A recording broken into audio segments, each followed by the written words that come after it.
What's up, Tarot fam? Please check the timestamps below so you can hop directly to the readings for Aries, Cancer, Libra, and Capricorn, and do remember to like the video.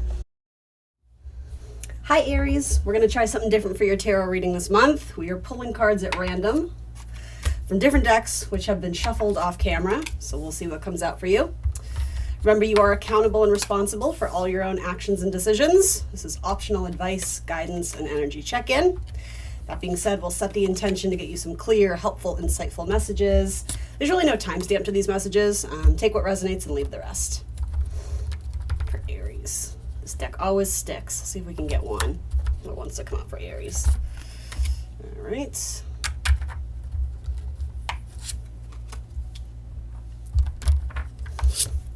All right, we'll do some oracle cards and we'll get started. Hope you guys are doing well. Choice. All right, so a big choice maybe coming into your life, something that's going to promote peace maybe, or bring more peace into your life. All right, let's do it. So ooh, there's a lot of like psychic energy going on here with clairaudience, you know, the ability to hear things that maybe the average person doesn't pick up on, the ability to tune in quite literally in a more like intuitive way. Yeah, it's like you're able to extrapolate and draw upon things, energy, but especially by ear, being able to hear things with more clarity. Let's see. So your spread starts off with the Magician. I like that. The manifestation of a new beginning. And immediately it goes into the Six of Wands, which is all about celebration. A noted achievement, accomplishment, feeling like you're proud of yourself, like you have some goal. Also feeling like you have a lot of eyes and attention on you and a lot of respect. I also think there's a big intimidation factor coming through here. I don't know if this is something at work or in your personal life, but it feels like a lot of people know that they need to sort of, I don't know, I think a lot of people have nervous energy around you. Like either they have to walk on eggshells because they're afraid, or it's like they're just very in awe of you and intimidated, and they feel like it's almost like they lose themselves a little bit looking at you. So I guess that message is good to know. Hopefully it's not like an abuse of power or anything. And I'm pretty sure for most of you it isn't, but I think, yeah, I don't know, it could be sort of like a misinterpretation of if you think people are being kind of like cagey or withdrawn from you, it's not because they dislike you, it's that, yeah, it's like you hold a lot of power this month, Aries. The Empress, let's see. Yes, I feel like there's good success with your career right now at work. You may be coming off the high of a good presentation or something where you had to show your creative skills and talents. You may have won some sort of contest or some I don't know, something that you had to like, I don't know how to, like, you had to submit your name, or like, I don't know, you won some sort of contest, and I think there's a lot of pride because of it. And maybe there's some naysayers too. Maybe there's a little bit of jealousy going on. But yeah, I mean, these three cards are pretty strong in terms of being seen. The Magician is all about the manifestation of new beginnings. It essentially says to you, you have all the tools on your table, you have everything you need to create the life of your dreams, so, you know, hop to it, babe. It's card number 1, right? So it follows the fool's journey, you know, taking a leap of faith off into the unknown and realizing, oh, like, I actually have to do some work here, right?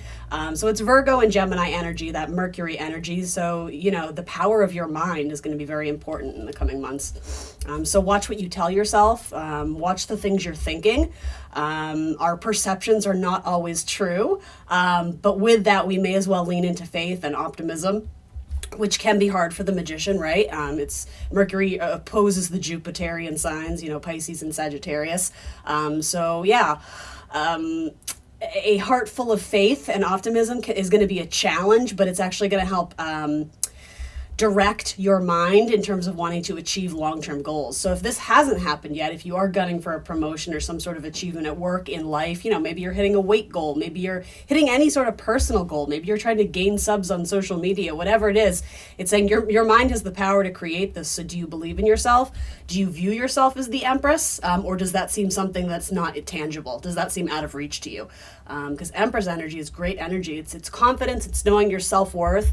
But interestingly enough, it's not that I need to tell everybody how great I am. It's like an intuitive, maybe not intuitive, but it's like I already know. I already know how strong I am. I already know my capabilities. I already know that I deserve and am worthy of happiness and success. So like your mindset is coming through in terms of wanting to achieve big things this year. And good for you. That's awesome. It looks positive. So I'm curious to look at what is the magician pointing to. Instead of like a planet or a zodiac sign, it's a semi-sextile, which is allowing. So the semi-sextile is, well, let's see, encourages, sees potential in, clarifies, gives hope, compensates, intuits, tempers, responds, cycles, grows, realizes, rewards. That has to do with an aspect in astrology. When there's a semi-sextile, it's like we're working our way to something. It's expansion, essentially. And I almost see a divergence, but I mean that in a good way. You may decide that you want to branch out and do two different things at once, which would be very Gemini energy, right? The twins that exist together within.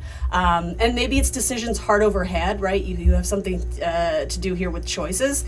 Maybe it is sort of that, bear with me, but I am wanting to like kind of circle back to that metaphor of like, yes, heart over head, but maybe it's like the facts and the logic, this, the Mercury, the information, versus like the Jupiter, the dreams, the wishes, the hopes, the goals, the ambitions, all that could be versus what is now. I think maybe there needs to be a little bit of negotiation and compensation for those two energies within you speaking to one another. It's not always the straight up facts, right? Sometimes it does have to do with, I can feel it, but I can't necessarily see it and point it out, but I feel called in this direction. But you also need to make decisions and choices based on that kind of practicality and what is available to you now, knowing that things are going to grow into the future.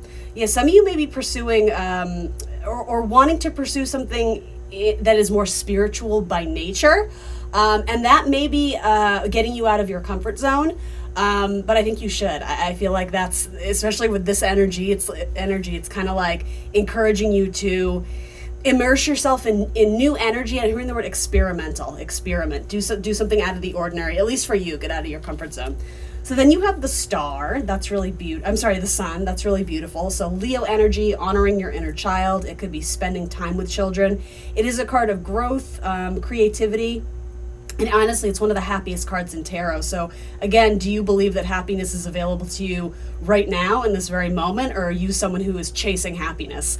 If that's the case, you might be doing it wrong, right? There might need to be some adjusting, understanding that, we need to appreciate the present and live in the now, knowing that things come and go, right? There's ebbs and flows to life. It's actually really interesting. I just realized you have the sun twice. So this could also indicate two people coming together to form some sort of strong collaboration. Maybe it's a creative one.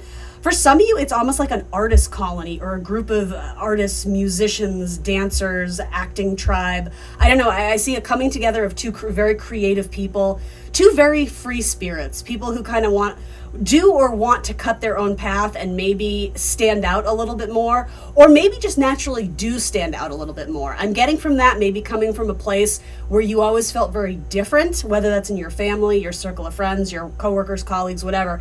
It's like feeling very different, and in ways where maybe you were too modest or humble or not wanting to step into success or to the spotlight and be seen. There seems to be a shift where now it's like you're allowing yourself to be fawned after, or you're allowing yourself to be seen. I don't think it's coming from a place of boastfulness or pride in the negative sense.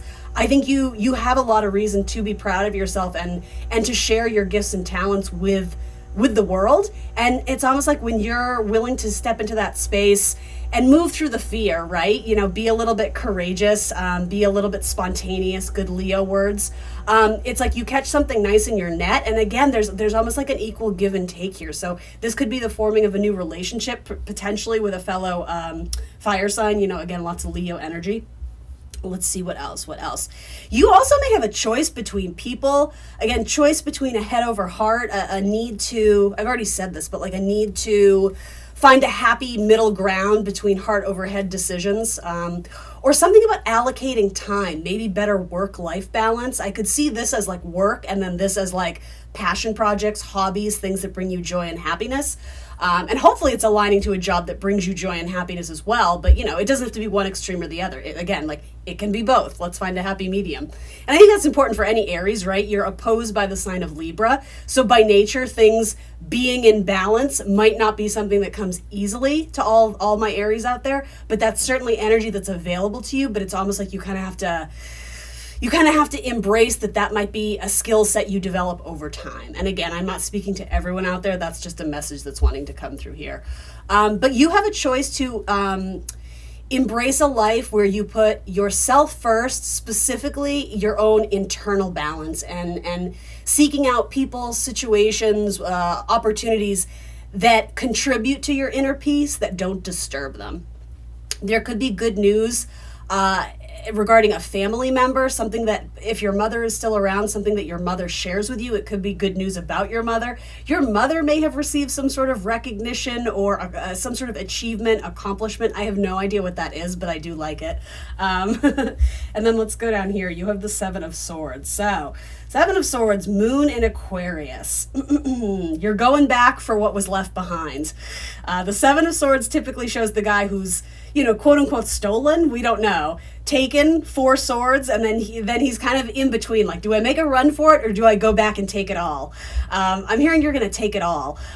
So something where the door was left open for you to return to. I think you do choose to return, and it might be finally getting closure and some sort of clarity about what the situation was, so you can leave it behind and more or less take what is needed. But I'm hearing that ABBA song. It's like the winner takes it all. Does that make sense to anyone out there? I'm getting sort of like spying energy. This may have to do with like an ex, or I don't know, a friend that you had the falling out with, or a work opportunity where maybe you had left and it was very like vague because they didn't understand, and I don't know if there was regrets there and you had to go. It's almost like you're going back to maybe make it right, but I don't necessarily get like a celebration of a reunion. I get sort of allowing people to speak their truth and be heard, and that way nobody has like a bruised ego or a damaged ego because of it. That might be work related too. I'm a little bit unsure, but I do think, because it's leading to the Ace of Wands, it's like honest, authentic self-expression, truthful communication, and having words matching our actions. Something about that helps to declutter a strained relationship of sorts. Some of you do feel like you were cheated out of something, or somebody played dirty. As I look to the World card over here, I'm almost tempted to throw a clarifier on this, because there's a couple like really different storylines coming through. I think maybe for some of you it's drawing better boundary lines on how much you nurture things that don't provide sustenance back to you. And again, that could mean a lot of different things. That's one message. But yeah, it's like going back to make something right so that you can finally move on. It's also going to help liberate your mind. It's going to bring you a sense of freedom, and from something where it's like you felt entrapped to always going back to it, always thinking about it, feeling like you don't know what happened, or feeling like you need to go grab that thing or take care of that thing, but you felt like you were stopping yourself because there was some negative feelings, emotions, thoughts, negative energy attached to this. Sorry, I'm like rambling. We're like revisiting it to clear it out, and then to start a new chapter, to start a new journey. And it's like the smoke has cleared. There isn't this fogginess or this confusion. This may have to do with like recent events, with the Mercury retrograde. I don't know. I'm just getting something about revisiting it, and then it got confusing again. And it's like, all right, once and for all, like I need to shed light on this so that I can manifest new things that I want. But it was clouding your judgment. It was clouding your thoughts. I do think, I don't know if this is a new or an old person, but I do think there's someone spying on you, maybe on social media. But I think in a positive way, it's someone who's interested in making some sort of offer to you or some sort of proposal. I think it's someone who finds you very attractive and maybe wants to be with you. Pisces, Gemini, Taurus, Capricorn, maybe those are just some of the signs coming through. With these two cards, right, like there's no denying, there's definitely like a sexual attraction and sexual energy here, but I almost think it comes out of nowhere. Like it drops into your life without you really knowing it. So maybe it's someone you don't know, maybe you're not friends on social media, but they have access to you. This might be someone at work who's seen your recent accomplishments, and so they're able to look you up and see what's up with you. And like someone is planning to make their move. They're planning on how they're going to come in, but for now it's like they're kind of keeping tabs on you. And I think there might be a curiosity to see if you're actually available, like if you're free, in which case, like, do they have clearance to come in and flirt with you and make an offer? The thing is, trust your intuition. Some of you, if you were to think about it, you may actually know who it is. It might be someone who's a musician or who works with music, who writes music, someone who performs. I don't know, something about music or audio editing. Something about that is coming through. Again, Pisces maybe.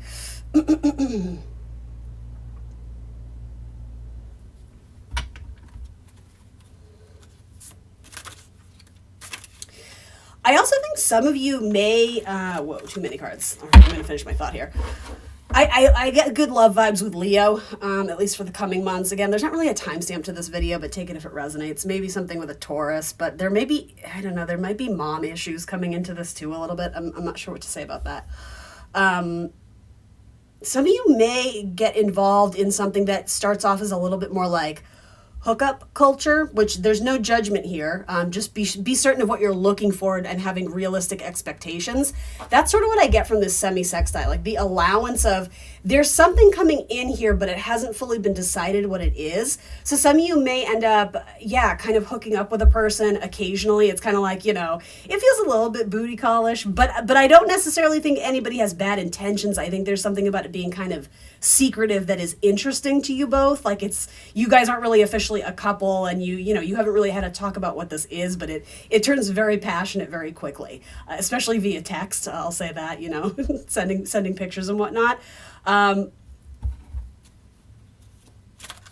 don't know, Scorpio, but I'm only saying that because of the secretiveness, so I'm not even sure it has to be that, but so I don't know, something with swords maybe, Gemini, Aquarius, Libra, I don't know. Anyway, but there's definitely potential for love and good partnership for that matter.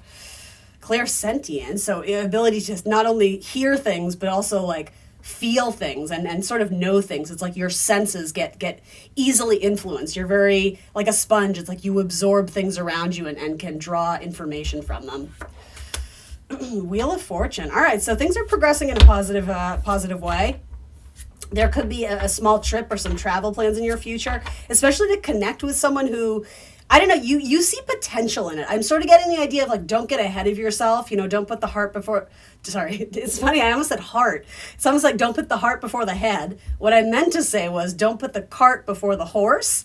But with that, I think you have no reason not to take a chance, but maybe with that, like a calculated risk. Like, and I know this sounds so like, ugh, but it's almost like you sort of have to calculate the potential outcomes. Like, I'm just giving you a scenario. Like, if I put my heart on the line and tell this person I have feelings for them, what would it look like if they mirror those back to me? What would it look like if they say, thanks, I'm flattered, but I'm not interested? What would it look like if they say, okay, I'm interested, but like, I don't know what I want yet? You know what I mean? It's like you kind of have to understand maybe some of the potential outcomes so you don't get disappointed, so that no matter what you do, it doesn't lower your vibration. But here's a hint. As long as you're being your authentic self, it doesn't matter what this person mirrors back or says to you, essentially, right? Because it's not gonna take a toll on your self-worth if you're moving through things, just expressing your love and happiness freely, right? You're bound to attract your tribe. You're bound to attract people of like sort of a like-minded energy. But you can love someone and have them not love you back, and it doesn't have to disappoint you. It doesn't have to lower your vibe, right? So I'm just putting that out there. Yes, strength. Look at you with all the Leo energy. I like that. Okay. Self-care oracle for Aries. Self-care oracle for Aries. Soulmate. The divine will provide you with love when you are ready. I love that. Love it. Love it. And then let's see. We'll do one of these. The Magic Spirit Oracle. I'm hoping you guys can see this. For Aries. Something Aries might benefit from hearing. Whoopsie daisies. Aries. There we go. Okay. You don't need it all figured out. The gifted guide, stars, chaos, and opportunities. Yeah, I mean, when the Wheel of Fortune comes through, again, it's that Mercury-Jupiter energy. The Jupiter energy isn't going to overthink things, but it is going to lean into the optimism, the positivity, and knowing that things will work out the way they're supposed to. You don't got to worry about it. You just got to keep showing up and doing you. Letting yourself shine, keeping your vibe high. The rest will all sort itself out.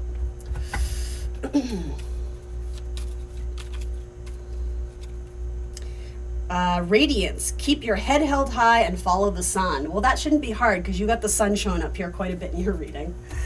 And then last but not least, we'll do one of these Earth Magic Oracles, it being Capricorn season and Earth sign and all. And I am going to read from the book. Tsunami, the wake-up call. Interesting. The wake-up call. It's funny, I put that next to the clairaudience. So for some of you, it's like you keep hearing a noise. It's almost like that, like you hear a ringing in your ear, or I don't know, it's like a bell or an alarm, but it's not necessarily happening in the material world. It's something more spiritual. It's like you're hearing the calling in some way. All right, I think these are alphabetized. Ooh, they are, good. All right. You are getting a wake-up call. It may be in the form of a significant loss or other dramatic event in your life, typically one that you were not prepared for initially. So it kind of feels like a tower vibe maybe. You may feel stunned at first, surprised by unexpected events that are occurring. Yet you also know it is time to draw back the curtain of avoidance and denial and confront the truth that exists in the subtext of this event. You are experiencing a real-life drama, so there's no need to amplify it more than it already is. Often when you look back after something like this has passed, you can recall signs and foreshadowing that had happened. There may have been obvious clues that you ignored or omens that were so subtle they were easy to dismiss as imaginings of the mind rather than the voice of your instincts. There are many anecdotes about animals operating purely on instinct, picking up on clues and naturally seeking higher ground before an approaching tsunami reaches the land. To negotiate this wake-up call, listen closely to your instincts while at the same time seeking higher ground and spiritual truth.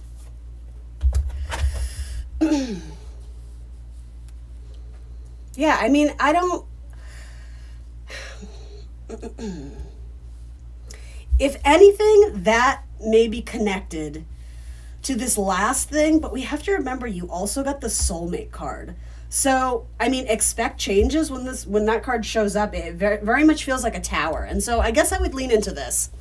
When the tower shows up, it's because we have outgrown something that we are still very reliant on to the point where it almost becomes a handicap because it's delaying or impeding our spiritual growth, right? That's the devil, right? That's card 15. Card 16 is the tower, and ultimately it is a card of liberation. It's Pluto energy, and so what in your life needs to be destroyed in order to birth anew. It's funny, I did say Scorpio earlier, and that's very like Pluto energy. And not only that, like the water energy, right? The tsunami, like something has to come crashing down, aka tsunami, tower, whatever, in order to make clearance for what's actually meant to be there. I have to be honest though, up until here, your cards are very positive. It's like you're living your best life. And so you're a fire sign, so I don't think I need to overly cater to you. Like, don't freak out. Don't be nervous. Like, you guys generally keep it high. If that message gives you kind of like pause, I think that's okay, but it's not meant to incite fear. I think it's really supposed to make you more analytical about, okay, like, are there bad habits that I need to kick in the new year? Is there something I'm holding on to that isn't good for me? I think it's what this is. We talked about needing to finally clear and get rid of something that's holding you back mentally so that you're not always in this should I or shouldn't I, or the idea of like, well, I left the door open in case I need to return. I think this is saying like, no, like it's time to finally close the door and move on. But in order to do that, at least internally, you need to make it right for yourself. Sometimes we get closure and clarity from people, sometimes we don't, but you do ultimately have to find it for yourself. Like that's your responsibility. I think that's what this is. I think water is going to heal. Water is going to or refresh in you, or however you want to say it, allow for much needed growth from this. But there does need to be like a wiping away, like a clean slate so that, you know, following the Ace of Wands, ultimate growth, right? Ultimate excitement and enthusiasm and inspiration for starting a new chapter, for starting a new journey. Anyway, all right, that's what I got for you, Aries. Please remember to like, share, subscribe, and I will see you very soon for more tarot. Bye, guys. Hello, Cancer. Welcome to your tarot reading. Cancer, Sun, Moon, Rising, and Venus signs. We're doing it a little differently this time around. We are pulling random cards from random decks that have been shuffled off camera. So please come into this reading with an open heart and an open mind, a desire to learn something, to better yourself. If the messages that come through don't resonate for you, that's totally fine. Feel free to push them aside. You may want to revisit them at a later time or date. You are accountable and responsible for all your own actions and decisions. This is optional advice, guidance, and energy check-in. Let's set the intention to get you some clear, helpful, insightful messages. There's really no timestamp to this. I'm recording it in January. Happy New Year, guys. But yeah, take what resonates, leave what doesn't. All right, let's do it. Cancer, we'll pull you an oracle card too. For Cancer, Sun, Moon, Rising, and Venus. That one. All right. Freedom. Oh, you got two, you little sneaks. Freedom and abundance. I love the abundance card.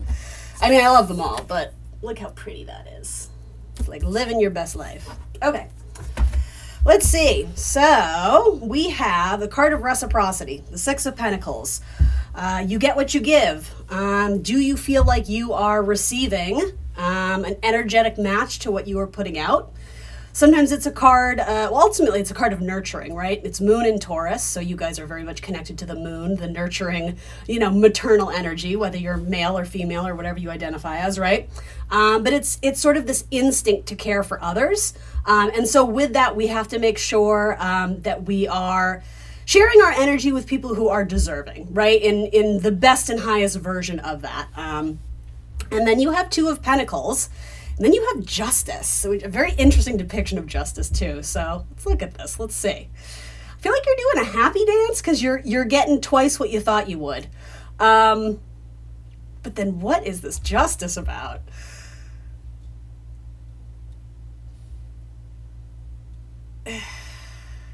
All right, so I don't want to go negative, but I'm going to say this one message and then we'll move on because I think there's a lighter version of this, but it could be that you were feeding an energy, a person, a job, whatever, that at the time you were very excited about because it made you feel good to give of yourself, but it's almost like karmic justice came around and like, bear with me, Cancer, but kind of like bitch slapped you a little bit because I think the universe was trying to get you to realize, like you're given to an empty source here. So while it's kind and nice of you to share your energy to that person, I think if you're being honest with yourself, you were hoping that eventually you were going to get a little more back. It almost feels like you were hoping that you were going to change this person's mind.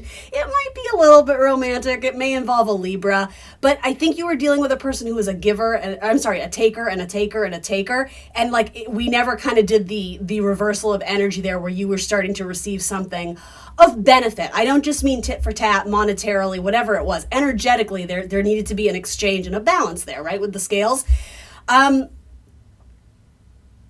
Yeah, the Two of Pentacles, at first it comes off as very much like, ooh, I feel good about myself. And I don't know exactly what the reasoning behind this was. But yeah, with Mars, it was like there may have been a more selfish player in the game here. And so justice came around to kind of spank you a little bit to be like, now, Cancer, we're not going to do that anymore. Remember? Like, we're not always going to, it's not just choose to see the good in people, because I think that's important. Everybody has good qualities. We're all broken. We all have damage. We all have baggage. But despite that, we all have good qualities. I think generally people are trying to be good people, right? That being said, it was sort of like, I think this is very Neptune. I think it was glossing over the details and maybe like the red flags and like ultimate, like very Pisces, like hoping for the best. Everything is just going to be a dream and it's fantasy but it's all going to work out. And like, I don't hate that for you, Cancer, because I think it is important to be optimistic, right? But yeah, it was like, I don't know if you were being truthful or honest with yourself about, I'll say it this way, about what you truthfully needed from this. There was some sort of unmet need. Maybe this has to do with a new job opportunity that on paper it sounded perfect, but then you got in there and you were just like, yeah, this is fine. Like, I'm going to make it work. And, this is a new job for me and it's fine. Like, there's a period of needing to find my footing. But then, I don't know. It's like the truth of the thing is, it's like I just get like the whip, right? Like, you kind of like felt the impact of it. And it was a little bit like, ooh, I didn't see that coming. I don't know exactly what this is, but I mean, I think it's interesting. Let's keep going. But yeah, this may have to do with something at work. It could be a relationship, especially with a Mars-ruled sign, Aries, Scorpio, potentially. It's Capricorn season, right? So you are probably thinking about long-term contractual partnerships, whether that is, marriage or a business partnership, whatever.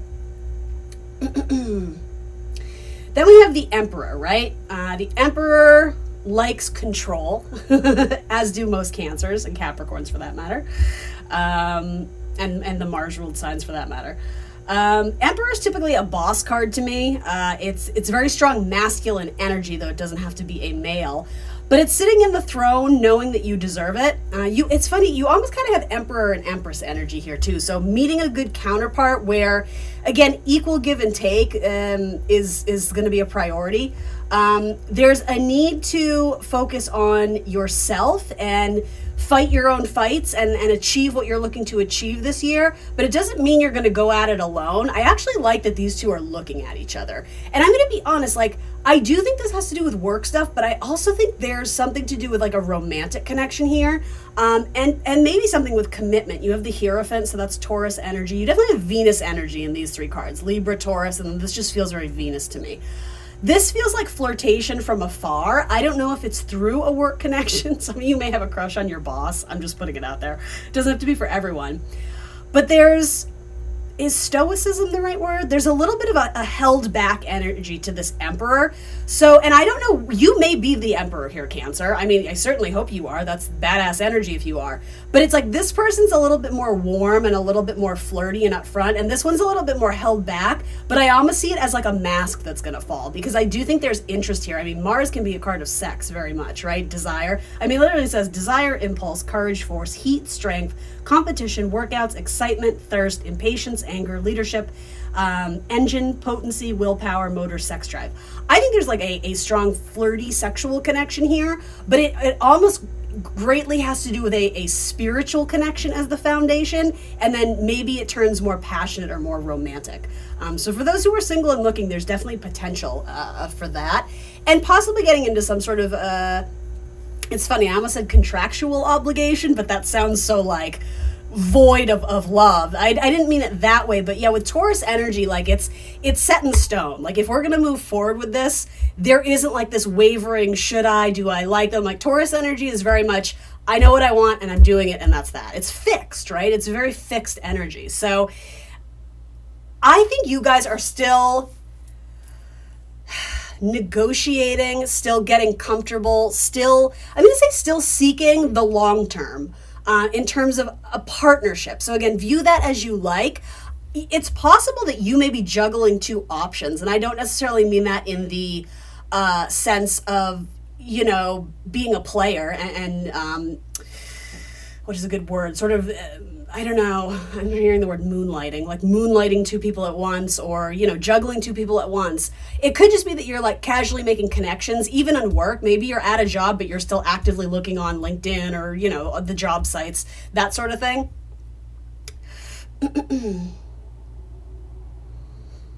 There could be someone in here who fears commitment as well.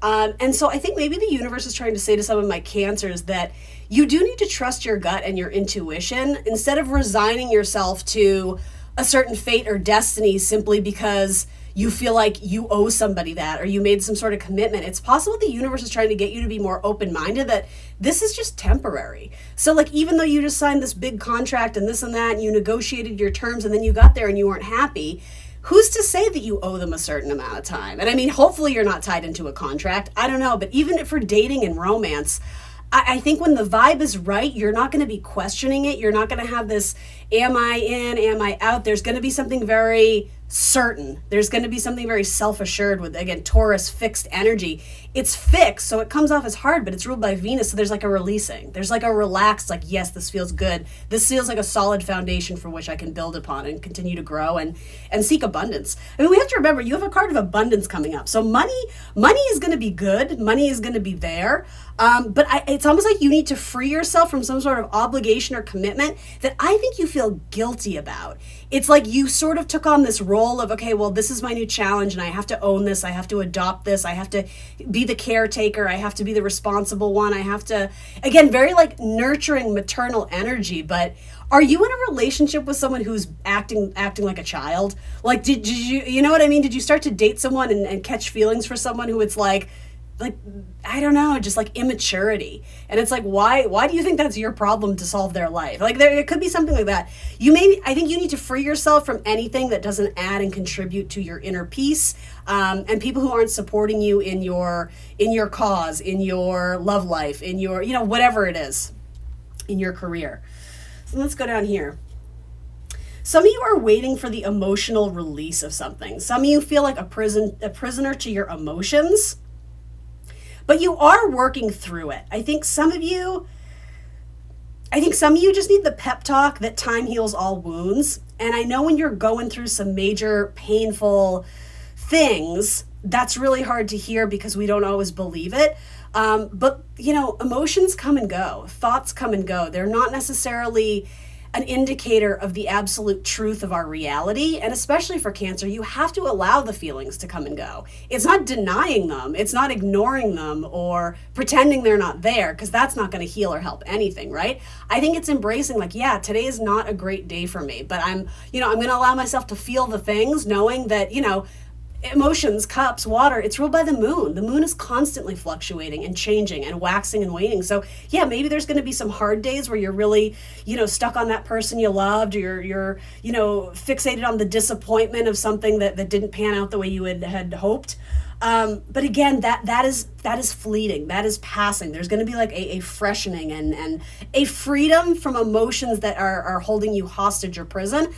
But I will say this to you, Cancer, and this is going to sound harsh and insensitive. I don't mean that, but like, no one is going to liberate you from those emotions but you. This very much says to me, if you're waiting for someone to come be the hero of your life, and I'll release my ex as soon as I meet the woman, the man of my dreams, etc., it's like, that's not how that works. It's like an energy thing, right? Because then realistically, right, you are sort of playing the juggler. Even if your ex is out of your life, if you're still kind of having this, someday they'll see the light and come back to me, but in the meantime, I hope I meet my real soulmate, that's just confusing, right? And maybe with the Justice card, is that being really truthful and honest? Is that practicing good integrity, getting into some new relationship when, yes, maybe you're only feeding one, but energetically you're still allowing space for the other one to exist in your life. Ooh, that one hit a little bit, didn't it, Cancer? And I'm not saying all of you have an ex, right? But even, I don't know, I think you could look at that in terms of anything, a job or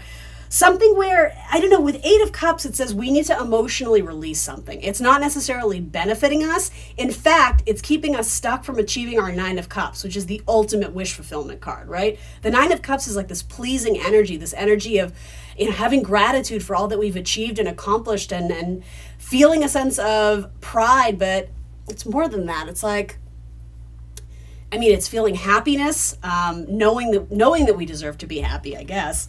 9 of Cups it's wish fulfillment. We want to be there, but the 8 of Cups, it's like, what are we waiting for?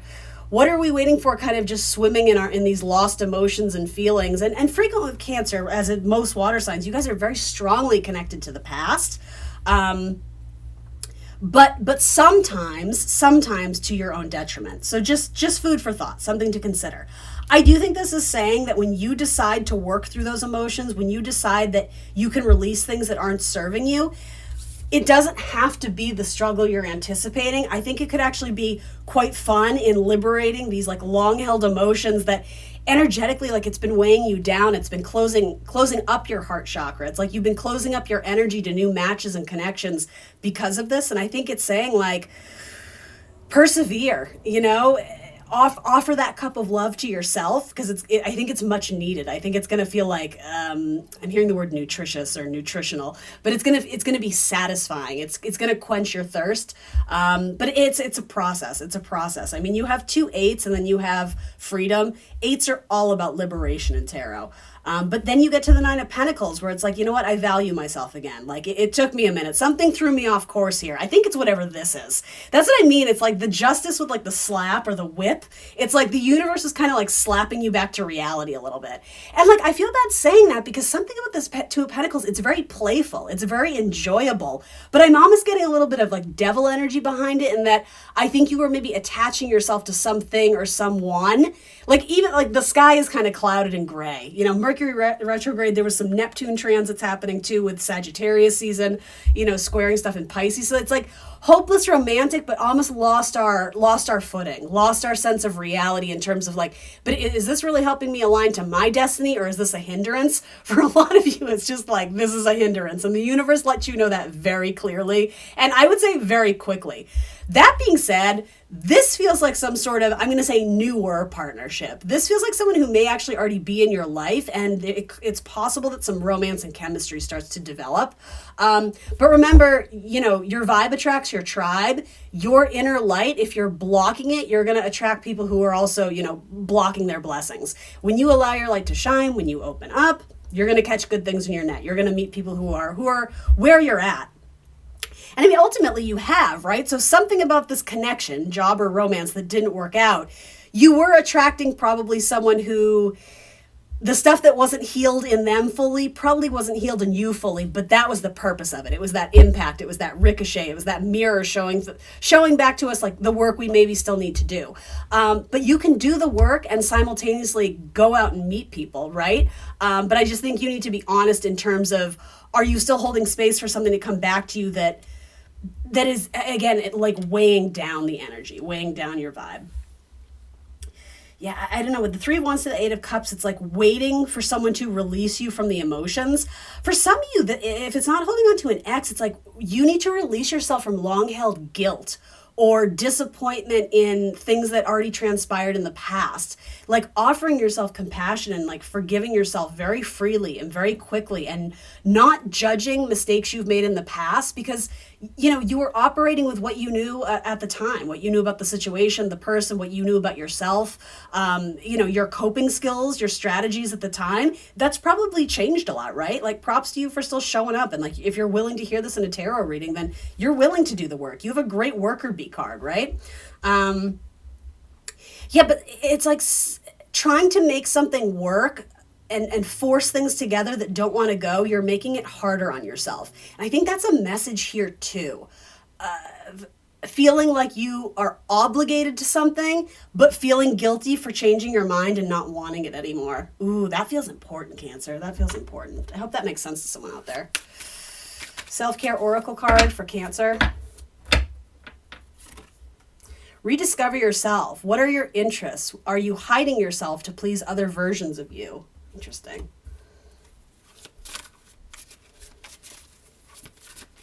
I just heard souvenir shop, gift shop.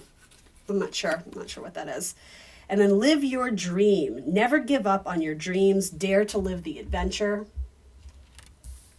I'm kind of curious. I'll pull something more on the romance cards. I'm intrigued by it. Aries, Taurus energy may be coming through there. I don't know about the Libra thing. I think the Libra thing was definitely the universe coming in with like resetting your scale and trying to show you justice and truth, but in a way that, again, like it kind of spanked you. But the Libra energy is here. There's maybe some Leo energy too. I don't love this depiction of the Strength card though, because I think it's like it's making things harder than they need to be. So that may very well have to do with a Leo. What am I reaching for here? This one. Okay.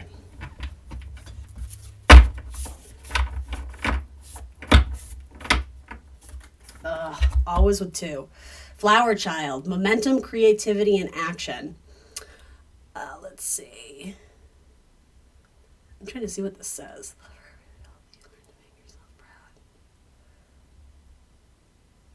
I don't know what this says. It looks like it says, I hope that over everyone else, you learn to make yourself proud. It's funny. I was looking at this. I was like, it says lover. I was reading it as, I hope that lover everyone else, you learn to make yourself proud. That makes sense. I hope that over everyone else, you learn to make yourself proud. But I also think you're like, tell me about the lover. Tell me about the love stuff. I will. I don't mind.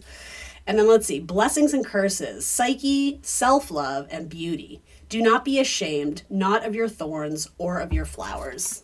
Cute. Yeah, own your stuff. Own your stuff. You're never going to be too much for the right person. All right, tell me about this like little love scenario that I don't know if it's in your life yet, but it's like you guys have eyes for each other. And like part of me wants to think this is Cancer. It's very like, I don't want to say girly and feminine because I know there are male Cancers who watch this too, but there's something very like flirtatious about this. I don't know, like swooning a little bit. This one's a little bit more closed off, so it could go either way. And certainly, maybe this is a same-sex couple, but this one's a little bit more uncertain or closed off, or really what it is, though, I think it takes them longer to get comfortable being vulnerable. And interpreting what they're feeling, it takes them longer to get on board. Probably not a water sign Cancer. I'm going to say that. Let's see. The Emperor. What's going on here? Victory. Okay, interesting. Okay, but she's holding the cup though, right? I forget this goddess's name, but it's the one who like eats the heads of men. I don't know. A man-eater of sorts.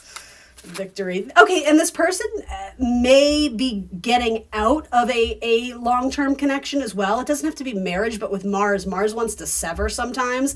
And with this Taurian card, with this, I keep wanting to say Emperor. Get it together, Annie. With this Hierophant card, there we go, thank you. With this Hierophant card, there could be a breaking of a contract or a breaking of a connection. In which case, to allow more space for something else. Again, offering that cup of love to themselves first before they go to love another. I don't know. That's not super sexy, though, is it? Look at the flower crown, though. The double imagery. Strength. Okay, so you have the Strength card twice. I don't know who's who. I don't know. Part of me is like, this is really silly, but bear with me. It's like you have to go up and like tickle somebody first to get a reaction out of them. And their first reaction is like, ugh, who is this? Like, why are they bothering me? And then it's like they submit to it like, oh, this person really likes me. Like, it's safe to open my heart to them again. But look at this. It's like this girl's coming up on this. And I mean, this card can stand for a lot of things. But in terms of a relationship, it's not like that heat, sexual attraction, energy stuff that sometimes I associate with the Strength card. This is like someone trying to get someone to warm up to them, sharing themselves, being very affectionate, fawning over them, being a little bit of a nurturer, that kind of like, hey, how's your day? How you doing? And initially the person is like, ugh, why are they bothering me? It's like, it's off-putting because I don't think they're understanding what this connection is at first. There's a little bit of skepticism too. It maybe off-putting isn't the right word, but there's a little bit of like, yeah, my day's fine, cool. But it's because they're not necessarily certain that you're interested in them romantically, though I think you're putting it out there pretty strong, or again, vice versa. Anything else I can tell Cancer? I think in time, this may grow into something, but it may just start off as what feels like a missed connection that may come back around. And again, I'm not saying this has to be an ex. This might not be something that's in your life yet, Cancer. For those who are single, of course, right? And yeah, okay, rebirth. There you go. Yeah, it starts off a little bit clunky and I don't want to say awkward. I don't want to put negative vibes on it, but clunky in that there's not total clarity on what each other is thinking and what each other is wanting. So I'm going to say this, Cancer, you're a cardinal sign. And maybe this person is too. Maybe it's an Aries. But with that, there comes this responsibility of you need to initiate emotional connections that bring quote unquote families together. So, friends are the family you choose, lovers are the people you essentially build a family with in the future, maybe. And so I would not shy away from, I wanted to use the word instigate, really, but initiating something. As a cardinal sign, essentially initiating feelings, making feelings known, starting up the emotional conversation, or starting the vulnerability, discussing those sort of things. That's kind of your responsibility as a Cancer. So yes, it's fun to be chased, right? It's fun when they make the first move. But if it's that important to you, I'm just saying, you have the ability to step forward here too. Radiance, keep your head held high and follow the sun. I think Aries got the exact same message. And you do have Aries showing up in your reading. Maybe it's a sign. And then we'll do one oracle card for Cancer. DNA, karma. And I'm going to read from the book. So hang tight, hang with me. I think these are alphabetical. Let's see. D. Dream, dragon, DNA, karma. All right. Aspects of your soul entered your primitive physical self long before you had begun to take form. While the DNA that you inherited from your biological parents has a physical component, it also has a soul pattern that came together in the creation of you. You are predisposed to follow the karmic dictates of the patterning to some extent. Yet as you evolve in your consciousness and expand the light of awareness, you can make choices that shift and modify this ancestral design. This is one of those times. You can feel the tug of your soul that is both ancient and karmic, yet you also recognize the persistent and loving communication from your higher self that contradicts the more familiar solutions before you. The choice is up to you, but know that every time you heed the guidance of your higher self, no matter what etheric or physical form it takes, human consciousness is elevated. In a sense, it becomes a choice between destiny and fate. Cute. All right, Cancers, that's what I got for you. Please remember to like, share, subscribe, and I will see you very soon for more tarot. Bye, guys. Hello, Libra friends. Welcome to your tarot reading here at the Intuitive Teacup. We're going to do it a little bit differently this time. We're pulling random cards from different decks that have been pre-shuffled off camera. Please come into this reading with an open heart and an open mind, a desire to learn something or better yourself. If the messages that come through don't resonate for you, that's completely fine. Feel free to push them aside. You may want to revisit them at a later time or date. Sometimes tarot makes more sense in the future. You are accountable and responsible for all your own actions and decisions. This is an energy check-in, optional advice, guidance, etc. This deck always sticks. It's hard to pull just one out. Ooh, I love it though. Warrior card. We're setting the intention though to get you some clear, helpful, insightful messages for Libra. There's really no timestamp to this video. I am recording it in the new year, January of 24, but if you stumbled upon this message, there might just be something in here for you. Get you an oracle card here. Libra. Change. All right, change is on the horizon. All right, so let's look at this. You definitely got some communication coming back and forth between the Queen of Swords and the Knight of Swords. It's such a little badass card, right? James Dean vibes. And then the Four of Pentacles. To be honest, this feels like there may have been a small disagreement or argument or really a difference of opinion where people they weren't on the same page. Now, I don't know the severity of, if harsh words were exchanged or not, but there's very stubborn energy. There's a little bit of arrogance. There's a little bit of, well, so-and-so thinks I'm right, so I don't see why you don't. There's like a little bit of immaturity with this Knight of Swords, right?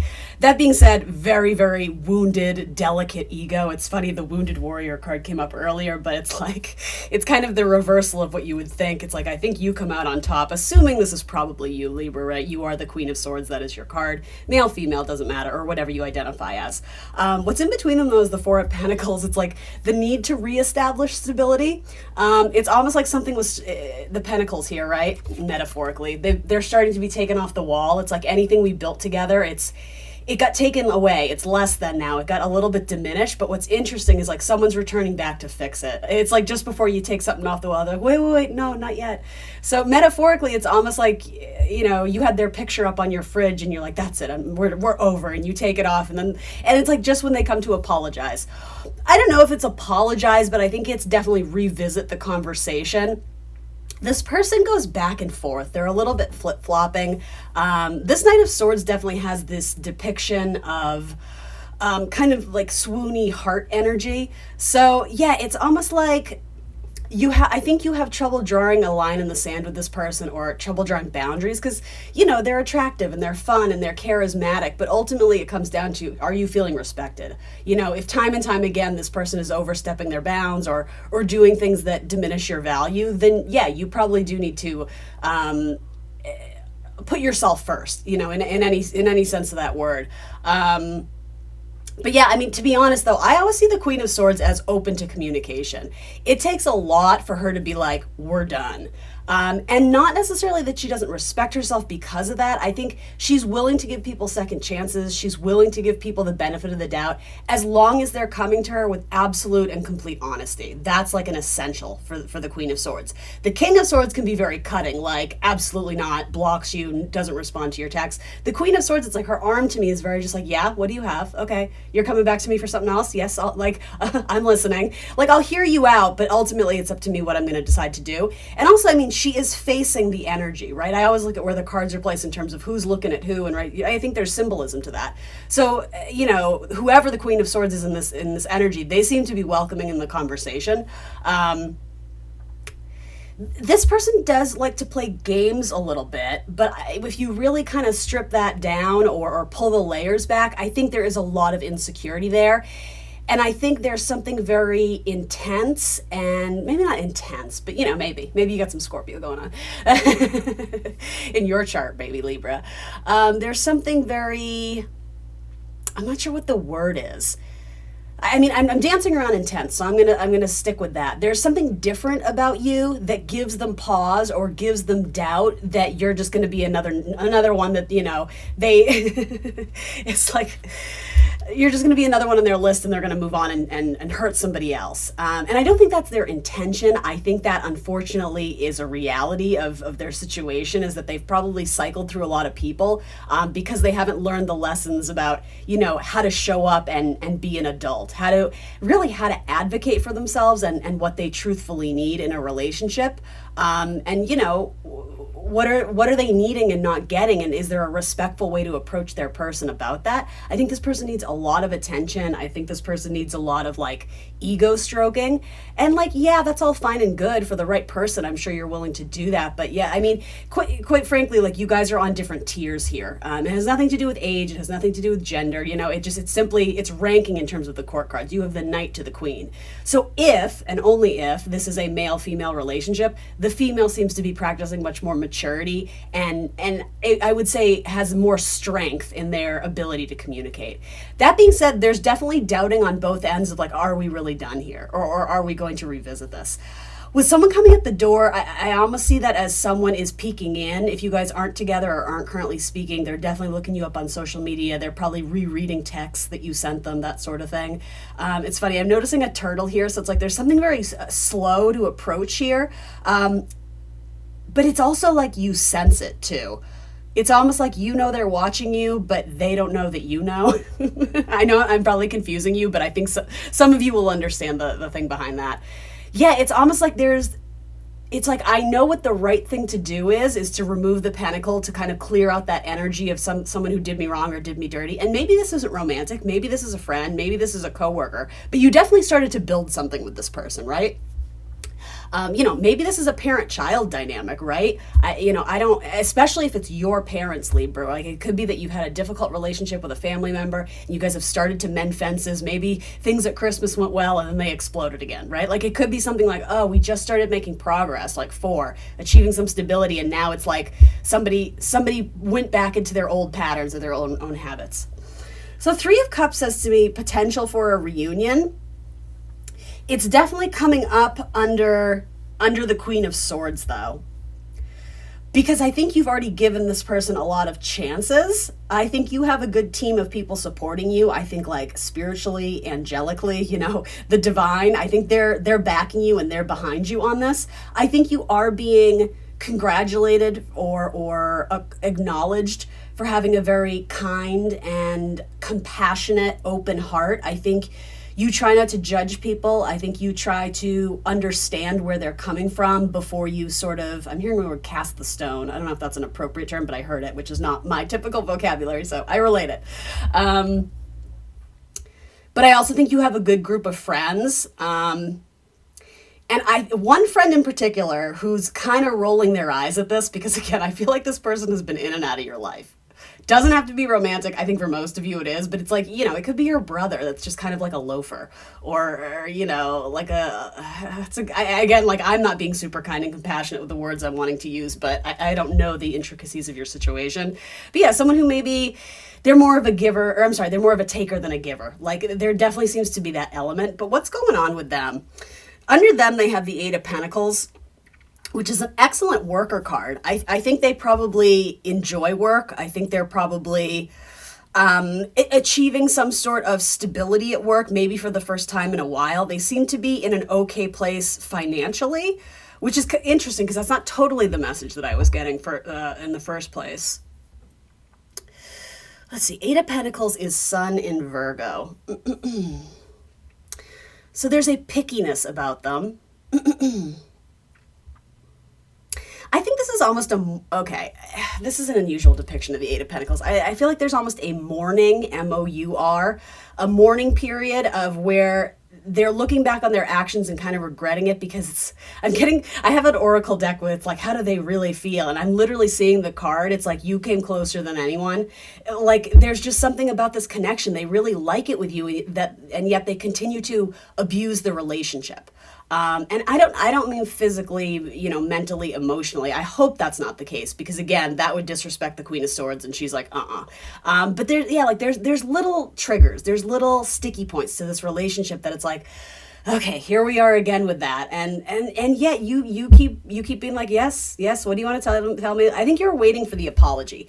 Will you get it? I mean, we have to go further into this, but they're definitely thinking about you. They're definitely kind of feeling some sort of regret or remorse. Something is symbolic here about the sun in their eyes. It's like they're starting to see maybe with more clarity the things they need to change about themselves. But it's easier to divert. It's easier to, there's a better word for that, avoidance. There's like an avoidant personality here for sure. And then right smack in the middle, you have this planetary card, right? Well, sort of astrology card. So it's an aspect. It's just the ascendant, the outlook, the worldview, the mission statement, the expression, the effect, the role, the mark, the attitude, outer self, point of view, body aura, likeness, approach, impact, and first impressions. I definitely get the sense that the way this person presents, aka their ascendant, their rising sign, right? That when they enter a room, the things you notice about them is not necessarily true to their authentic self and who they actually are, again, underneath those layers. You know, quite literally, he's got this leather jacket, right? It's protective. You wear those on a motorcycle, so if you fall, you don't fuck up your body, right? There's something very symbolic about, like, they have their armor on. I think they want to appear like, I don't want to say knight in shining armor, because I think there's like a coolness. It's like they have to present like they're Mr. or Mrs. Cool. Like they have it all together, and like they don't chase people, people chase them. And yet, like, they absolutely want you to chase them. So this is very confusing. And so I can peel it back and have compassion, because I think this person probably lacks love. I think they probably have abandonment issues. I think they're healing from some serious stuff. But that being said, it's almost like they're asking you to fill the role of what they need without actually expressing and telling you what they need. So that's incredibly frustrating. And also, just, you know, no shade or judgment, but it's pointing out weakness in this person's master plan and how they're hoping, you know, the world is just gonna, you know, or love, relationships, whatever, they're just going to fall into their lap and it's going to work out without them actually having to do the work and express and communicate what they really need. So that's not your problem, right? It's sort of like you are absolutely a karmic. You're someone this person is supposed to meet, because you are inciting this sort of reaction in them that it's like a little kid is like, oh, I'm not getting what I want. Like, I'm the puppet master and I'm pulling all these strings, and I'm gonna use the word manipulate a little bit, right? I think this person does like you, but they're being a little bit manipulative. They're playing some games. They want you to chase them. I don't think you're chasing them though. I think you're sitting, but you're open to the idea that if they were to come back, you would let them in. You know, quite literally, the ascendant has like the lock on the door. So it's like the door's not locked, but they might think it is too. I definitely get a sense that, like, oh man, like, I lost my chance with Libra. Like, they're not going to let me back. Just heard the word underground. I don't know what that's in reference to. Something is underground. Feelings, emotions, something is stuck underground. I don't know. That feels very earthy to me too. Maybe there's some, I don't know, some earth sign energy going on. I don't know what that means. I just heard underground, and that owl is really sticking out to me too. Oh, okay. All right. I'm not even going to tell you my reference there, but there's something about a mental labyrinth, like trying to figure out their mind. It's like a labyrinth. It's very confusing, and like you think you're going a certain path, and then it's like you hit a wall. And so, yeah, it's like this person puts up walls, this person puts up obstacles, and yet they're hoping that you're going to be the one to like bust them down. So this seems like a lot of work. This doesn't seem like an easy relationship. My first reaction is you need to just let this be and let the chips fall where they may. And you need to immerse yourself in energy and relationships that don't drain you, that don't require you sort of trying to figure out these mental gymnastics. That's a good word for this, because there's a lot going on that isn't being spoken. There's a lot being felt that isn't being expressed. And here's the thing, Libra, I'm not sure that you're totally revealing your hand either. I don't think you're purposely hiding it, but it's almost like you don't want to open up your heart and be crazy vulnerable and have it land with someone who's just like, well, sucks to be you, and drives away. Like, do you know what I mean? There's kind of like if I open myself up to you, are you just going to, like, you know, essentially slap me in the face and then, you know? So there is a little bit of feeling each other out, vibing each other out.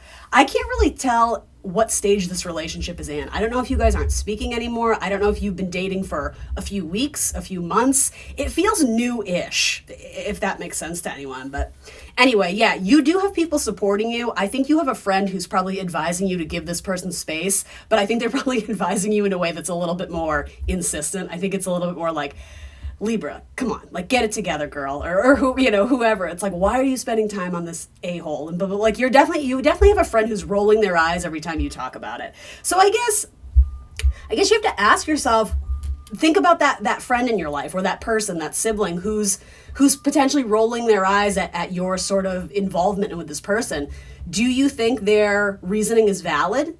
Is this a person who you hold in high regard? Is this a person who respects you? Is this a person who knows you well and knows what you deserve? Because if that's the case, maybe you should take stock in listening to them, right? I do see you maybe like not necessarily wanting to hear those things, because it may actually sting. It may actually point out a harsh truth that maybe you're not wanting to see, or you're wanting to gloss over a little bit. Just putting it out there.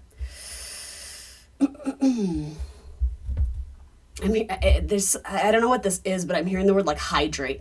Something about the symbolism of like a dead plant. It's like it hasn't been, you know, we have to water the plants. We have to like get it back to its feeling good. We have to nurture it back to health. Maybe that has to do with you and your heart. Maybe that has to do with this relationship. Again, kind of earthy energy, which is funny because I don't have a ton of earth cards here, but I keep getting like symbolically earth stuff. Anyway.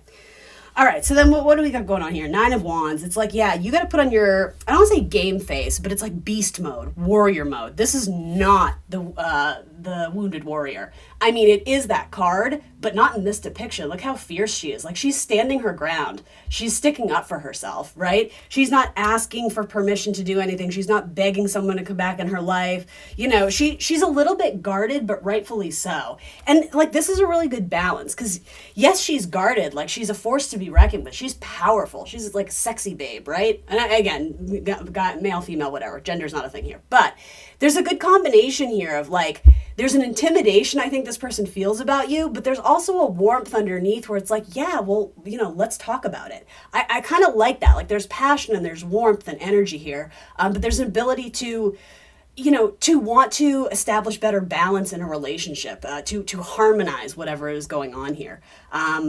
I think first you need to tend to yourself, and I'm not necessarily saying tend to your own wounds, because some of you aren't necessarily wounded, you're just kind of confused by this, right? I think the clouds will part, essentially. I think you're going to get more clarity on this, but it may not come directly from this person. It may come from your soul tribe, your friends, your family, you know, the people you trust and you actually know, they have no ulterior motives. You know, it's not the jealous best friend who's like, oh, I'm always single and Libra's always dating. Like, it's not that friend. It's someone who, like, you know that they're looking out for your best interest, and they're not saying these things to hurt you, but they're saying these things to like kind of ground you back to reality. Maybe that's important because there's some earth here, but I think that's how we need to approach this is where are we at currently in the present, not the idea of what could be or living in the past and, you know, either romanticizing the things they once said to you but have, you know, stripped that away or taken those emotions away, or, you know, the idea of who they could be if they only showed up and were a better person. Well, that's not who they are now. Who are they literally right now? You know, are they communicating with you? What are they communicating? You know, that sort of thing. I think we just have to be like, where are we at presently, and go off of that as the absolute truth. Because ultimately, that's what you know. Let's see. So then you have the Three of Cups. It's like we go from the Four of Pentacles. Sorry, not the Three of Cups. It's funny I said that, though. It's right here. We go from the Four of Pentacles to the Three of Pentacles. It's like something gets... What is a good word? I'm hearing the word like down a notch. Something gets removed, demoted. Thank you. Okay. Something gets demoted. It's like someone who you once held in very high regard. It's not all gone. The Three of Pentacles is like, with a little teamwork, maybe we could repair this. But I think you're wondering, is it worth the effort? Should I turn my back on what is very clearly a project? Because here's the ultimate truth of this, Libra. You can't fix this person. You can't change this person. You can't force anything out of this person. It's up to them to show up. And I think ultimately it feels very karmic. I think this is a relationship where you guys were meant to meet and impact each other in a certain way. Maybe you're meant to learn better boundaries. Maybe you're meant to learn to advocate for yourself. Maybe you're meant to honor your intuition when you sense early on that something isn't right. Maybe you're meant to express in a harsher, maybe not a harsher way, but in a more, you know, cutting way, Queen of Swords, right? In a more cutting way, like, this isn't working for me. Like, and just saying that and seeing where it lands rather than maybe tiptoeing around something that's a little bit uncomfortable and I'm not necessarily saying all of you did that, but I'm just giving you, you know, food for thought. If you were to do this over again, knowing what you know now, how would you do it differently? Maybe you wouldn't. Maybe you've been your authentic self this whole time, but that in itself is saying, well, if this person isn't matching your energy and you have no regrets, if you've shown up with a big heart, et cetera, and that's what they're giving you, then this probably isn't your person, right? I don't know. You don't have the worst cards I've ever seen, but it feels like, it feels like a project. It feels like a challenge. And then you have this King of Wands. So like, are they going to rise to the occasion? There's passion there. The physical touch is important. The sensuality of this is important. I think, but honestly, the way this King of Wands, fire energy, Aries, Leo, Sagittarius, the way this is presenting to me, it feels like a much needed hug. It feels like a cathartic, like embracing, but that might be it. For now, anyway. It feels very like I want to, but I can't. Like, because I won't let myself. Because I have work to do on myself. And so even though you're leaving the door open to revisit this or whatever, it's like, I just get that they're not necessarily in a place where they can be on your level and be the best version of themselves. And the thing about it is they know that. And I think they're afraid to communicate that with you because it's a harsh truth about themselves that they don't always like looking at. But yeah, I mean, for most of you, I think you were a blessing in this person's life in many ways. And maybe you will continue to be. Maybe you guys are just going to try and be friends. I think that could be challenging, but not impossible. So, it's up to you. But I wouldn't put too much stock in this person or too much investment because their energy just isn't matching yours right now, or really, really cater your expectations. This may be one of those situations where you put it on pause and, maybe you revisit this, down the line, right? Maybe you're not in communication, but maybe they Facebook you in 2 years and you're like, hey, what's up? It could be something like that. Because again, the cards aren't terrible. They're just, they're a little bit withdrawn. There's not a lot of passion. There's not a lot of emotion. There's not a lot of excitement. There's a lot of like, I'm in my head because I don't know what they're trying to do. I don't know what the strategy is. I don't know what the motivation is behind that. I think this person just wants to be loved. I think this person needs affection and attention. And yes, it soothes or caresses their ego. But also at the end of the day, it's like they just want to know that they're loved. But you know what I'm going to say, right? Like they have to know that about themselves regardless of who's in their life. You can't be the one who's like, you're lovable, you're changed, I did it, congratulations. You know what I mean? Yeah, changes are on the front for this relationship, for sure. Practical self-care guide for Libra. Practical self-care oracle cards. What can we tell Libra? What's going on? What can we tell Libra? Denial to accept a situation, unhealthy cycles or addictions. Yeah, I didn't see the devil card, but I could see where there's almost like an obsession with thinking about this and wondering, shoulda, coulda, wouldas. Like, what could I have done? And why did this happen? And why does this always happen? And that might be wasted energy. Trying to get to the core, the crux of what this person is thinking is a waste of energy. When they're ready to tell you what they're thinking, they will, but I wouldn't hold my breath for that because I don't know if it's happening anytime soon. They want to though. I'm absolutely getting an image of them like holding the phone and like they're about to text you, or they're in their they're in their notes and they're like typing out a message, but then they go and erase it, or then they go and fix it because it's very hard for this person to be vulnerable. It's like intimate type stuff. That's not their comfort zone. And I think they're used to people swooning over them. I think they're used to people like fawning over them. I think they're used to getting a lot of attention, and that's enough to get them through. I'm almost getting a metaphor for like a drug addict. It's like they just need a little bit of a hit of someone telling them they're great, and then they can move on and find another person before they start to actually dig deeper into the feels and get attached or rooted with someone. This person needs a lifestyle that's on the go. They don't do kind of like the sitting down, allowing roots to take form. That's not what they do. They've probably moved homes a lot. They've probably traveled a lot. And they probably grew up in a home that wasn't necessarily the most stable. That's what I mean. I think like the way I'm viewing this, like I'm coming at it with compassion because I think you are too. I think you know more about this than you want to admit. Love your journey. Be open to the idea of loving you. I think that's a good card for everybody involved in this situation.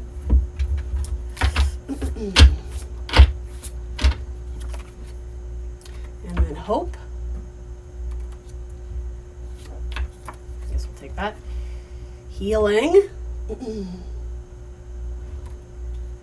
healing rhythm. Healing your heart. One more, please. Let's see. And clairvoyance. Yeah, there's definitely some sort of soul connection, psychic connection here. Again, the idea of someone watching, it feels like there is energy still attached to this, but it's not being there's not a back and forth between you guys, and yet you're both putting energy into this at a distance. If that makes any sense to you guys, I don't know. This one kind of is. The Servant Queen, divine, magnetic, and valuable. You are worthy of beautiful things.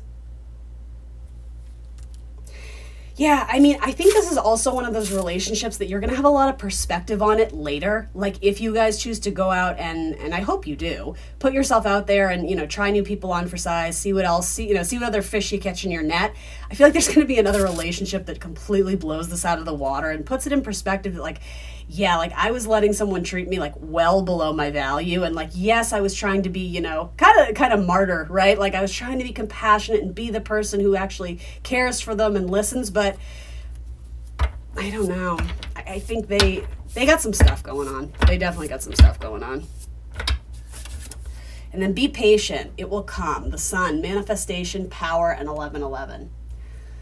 I have no doubt that this is a soulmate, but I kind of come at it that I think we have multiple soulmates in life because they're not always meant to be our forever person. It's people we're meant to meet in this life that, again, have that impact and sort of send us off down our path of destiny if maybe we kind of fell astray or we got lost along the way. That very much feels like what this is. Because you both had something to learn from this, ultimately. There is no absolute winner. There is no I was right and they were wrong. Like, no, there was a mutual energy here. It's mirrored, right? The 1111, this person held a mirror up to you so that you could look back on the things that disturbed your peace, the things that triggered you, and understand what part inside of you is allowing that to trigger you and disturb you. That points out what you need to heal in yourself, right? Got 2, dream time, creation, and volcano, volatility. We'll read from the book. Let's see. Are we going to do volatility? I think these are alphabetical. I always forget. There we go. Volcano. I opened right to it, so that must have been a sign. Let's see. This is a particularly volatile time for you. Unexpected changes, you did get that card. Unexpected changes, sometimes quite sudden and dramatic, are occurring in ways that you have absolutely no control over. These occurrences may be so powerful as to shake up what you formerly thought as the foundation of your security, 4 of Pentacles. They may even cause you to reassess the direction your life is taking, to question some of your relationships, or reevaluate the work you have chosen. Although these events may rock your world, you know that Spirit is the guiding force behind them. It is a matter of finding your trust that life knows what it is doing in the midst of the storms of change. It also requires you to make adjustments quickly and not cling to what was, but instead move forward and welcome with the open arms what is yet to come, all from a place of being present in this moment. You truly have nothing to fear.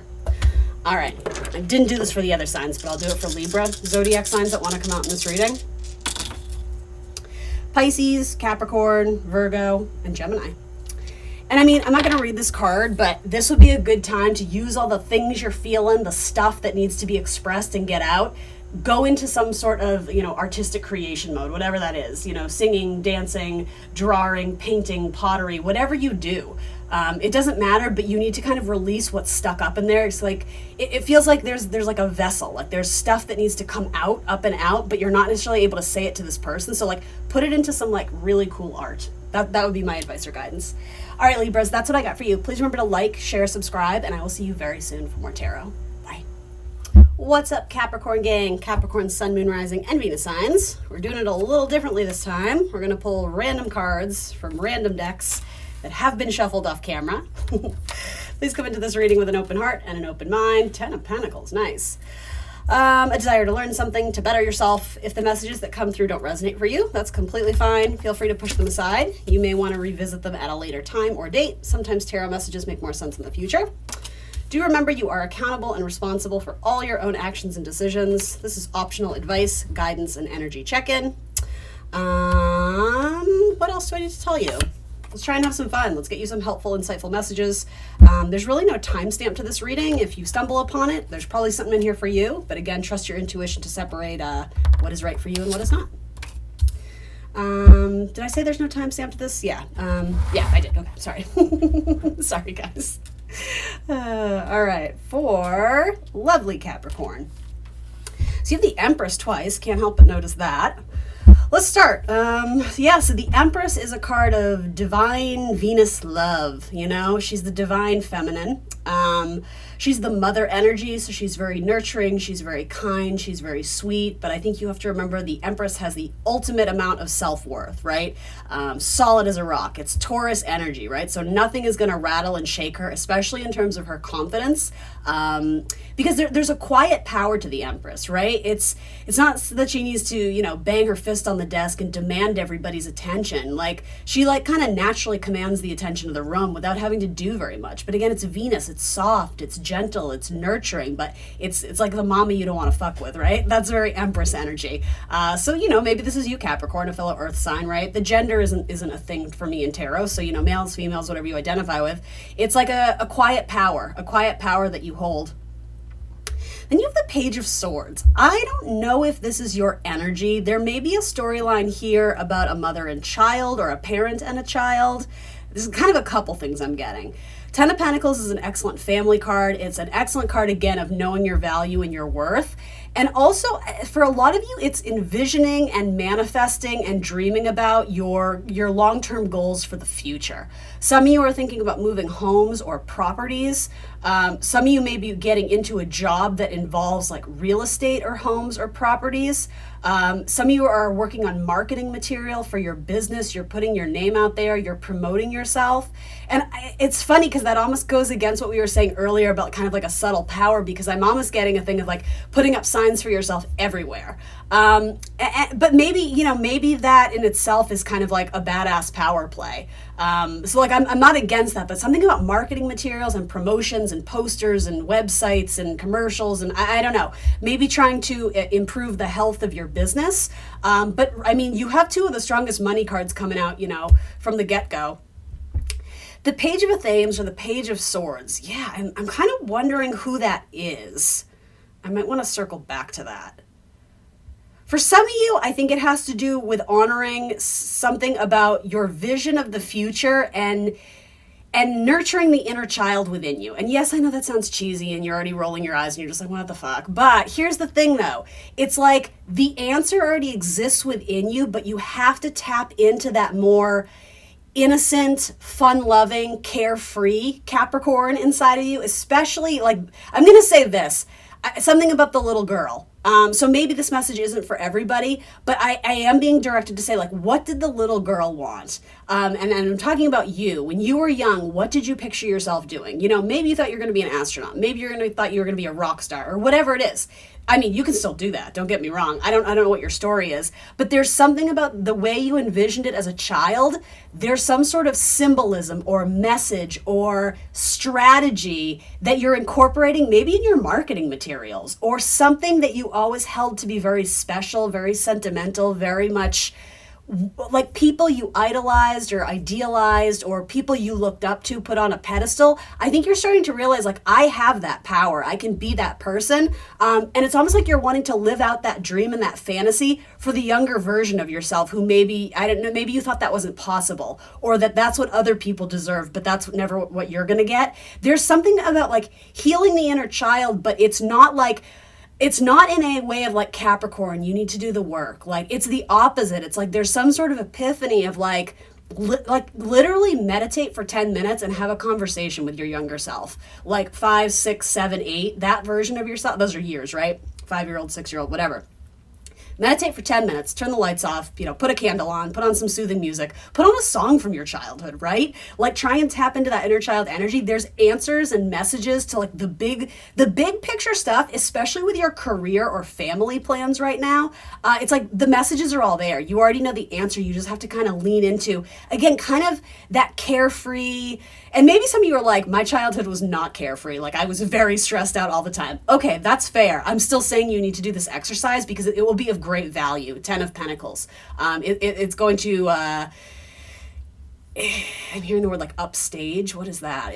I want to say it's going to upgrade your life. That's what I was grasping at. Interesting message to start. That's one of them. I'm not certain that's the entire message there, but again, it's tripping me up a little bit, but I think that message is important. So I did that. I said that. So then let's see, Page of Pentacles. Yeah, okay. 11th house has to do with like your long-term hopes and dreams and wishes. It's like the house of gains. It's things you don't achieve until later in life, right? So here it says friendships, groups, creativity, community, humanity, hope, tribe, festivals, discovery, common goals, startups, rebellion, experimental, the future. It's very much connected to Aquarian energy, right? That futuristic, innovative, genius energy that's sometimes ahead of its time. That, I think, is an important message about this inner child. Or maybe this is a child external to you. Maybe this is your niece, your nephew. Maybe it's literally your child who's very psychic. Listen to what they're saying to you. There's absolute things that you can extrapolate from their ideas, their perception. I don't know, it's going to help you. And I hate to make it icky, like that's not my intent here, but there's something that's going to help you money-wise. The solution is via the child. I hope that makes sense. And then Page of Pentacles. Okay, yeah. So it's like you're wanting to build or grow in a certain direction, but you're stumped. Like you're feeling stuck. Again, you know what I'm going to say about the solution there. But after you have this sort of insight or intuitive hit, this download, maybe it just comes from meditation, guys. I'm just saying. You start to have a more clear vision or scope of how you want to start to build this or start to progress this idea that, like, you know, Empress, she's shown pregnant, right? But metaphorically, it's like there's something that exists within you that it's like we need to tend to, we need to nurture, we need to grow, we need to birth, right? We need to bring it into creation.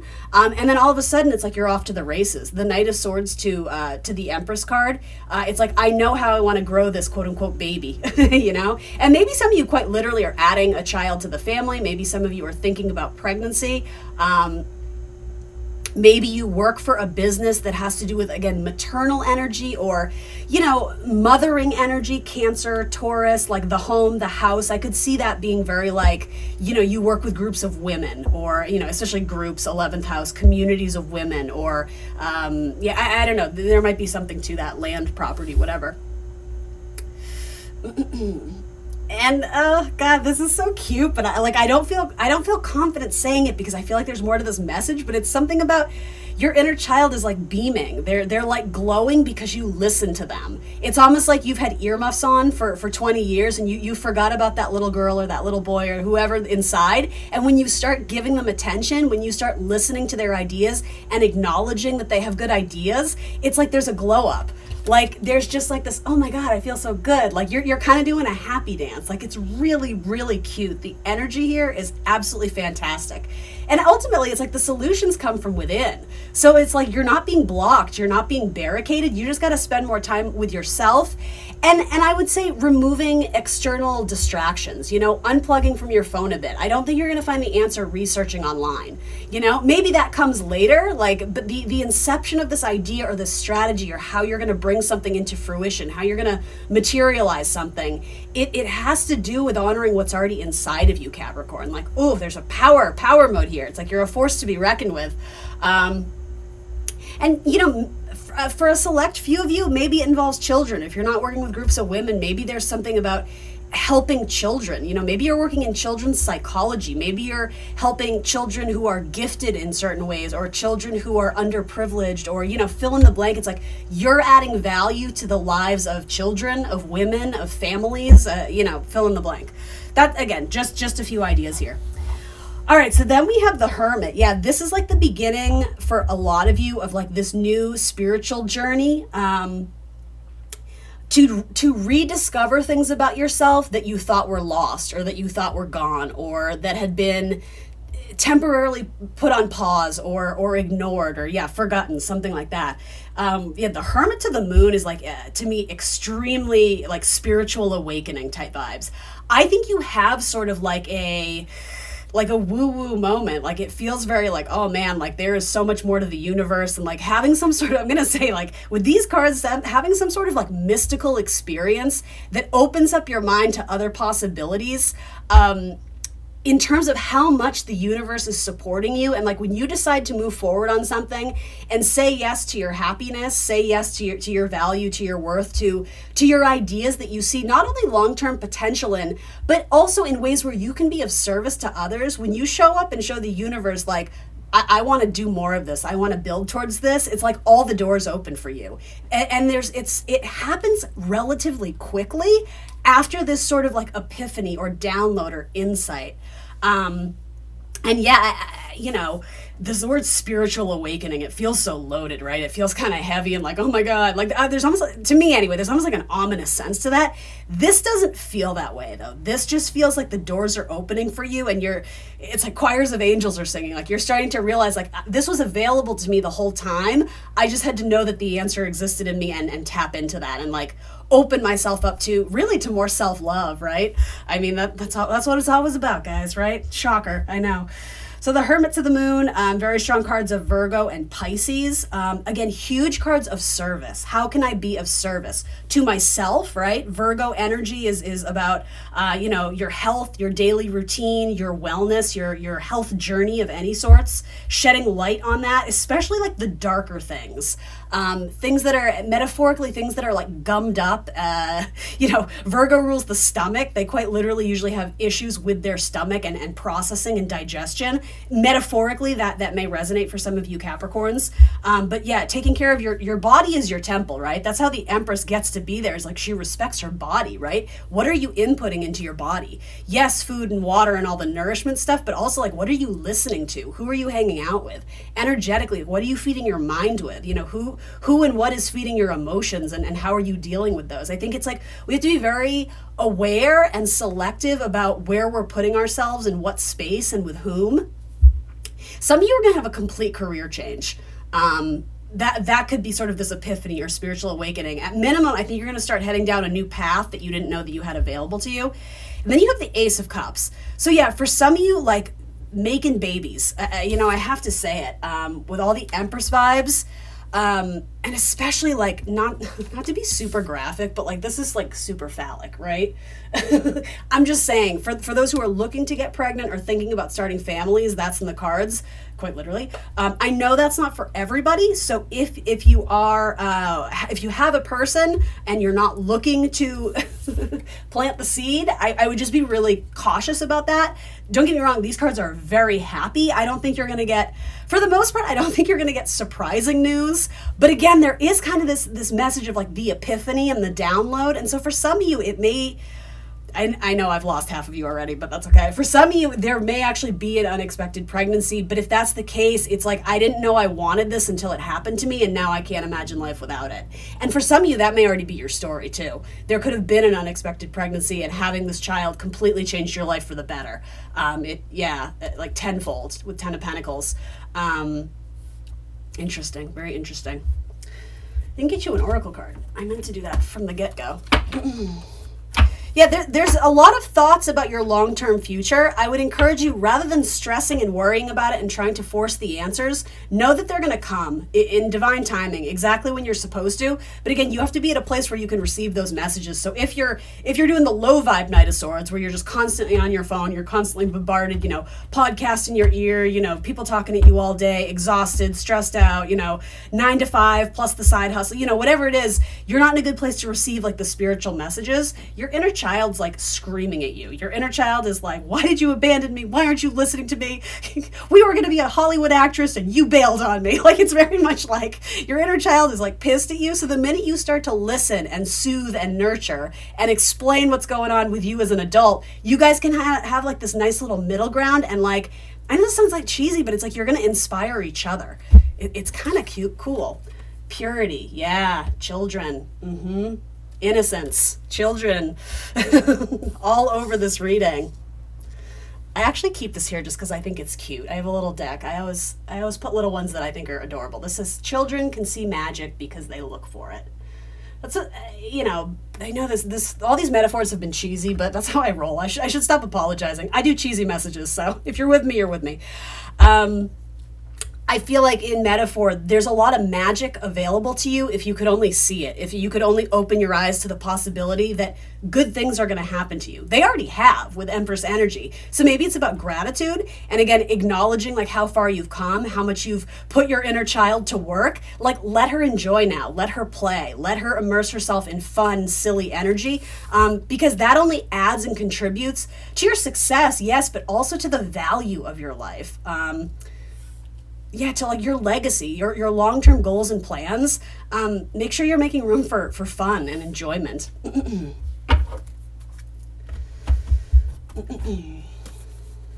couple more for Capricorn. That one kind of flew out. It's time to leave the old behind, rebirth, shedding the chrysalis and taking risks.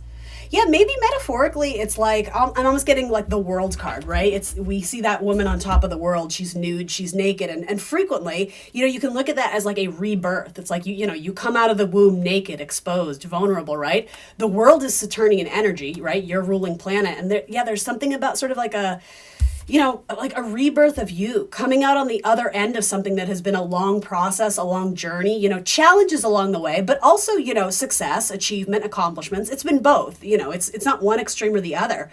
But now it's like, it almost feels like there's a second chance at something. There's a new opportunity to do something. Having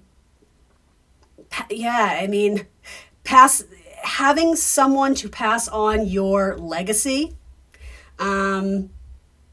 having someone to learn from your experiences and almost serving like a mentor role too. Even if this isn't about children, maybe it's about teaching others, all that you've been through and all that you've achieved and how you've accomplished, like life coach energy, spiritual coach, and any type of coach, teacher, mentor, professor. I could totally see that. Like you've done a lot of great things already.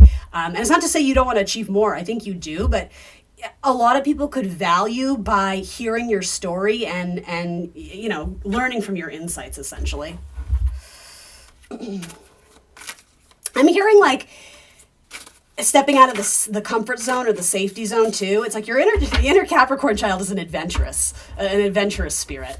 Not to say, I can see it both ways. I think some Capricorn children can be very, in their shell and hidden and shy, but there's a part of them that wants to be the adventure, right? The mountain goat. It's like, I want to ascend. I want to climb high. I want to be Indiana Jones and go on adventures and be cool and get the girl or get the guy, or you know what I mean? Like I want people to look up to me and respect me. But do you do that for yourself? That's a good question too. Healing karma, great Saturn word. Makes me want to sing Karma Chameleon, but I won't. I'll spare you. Culture Club, anyone?